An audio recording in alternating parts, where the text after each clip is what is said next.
नाजरीन, खबर शामिल करते हैं मटियारी की तहसील हाला से, जहां एबीसी न्यूज के नुमाइंदा इरशाद अहमद की रिपोर्ट के मुताबिक हाला के नवाही गांव हमजो अबड़ा में 5 माह कबल कत्ल होने वाला नौजवान सहनू अबड़ू के वर्षा कातलों की गिरफ्तारी और मुलजिम फरीक की जानिब से मुकदमा से दस्तबरदार होने की धमकियों के खिलाफ सड़कों पर निकल आए।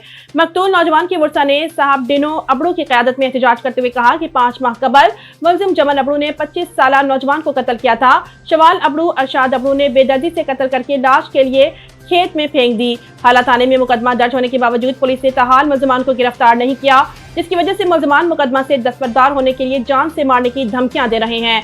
उनका कहना था कि मुलजिम पार्टी ने पुलिस को लाखों रुपए रिश्वत देकर हमारे खिलाफ झूठे मुकदमा भी दर्ज कराए हैं। उनका कहना था कि मुलजमान हमें मारने के लिए घरों के बाहर खड़े हैं, जिसकी वजह से हम घरों में महसूर होकर रह गए हैं।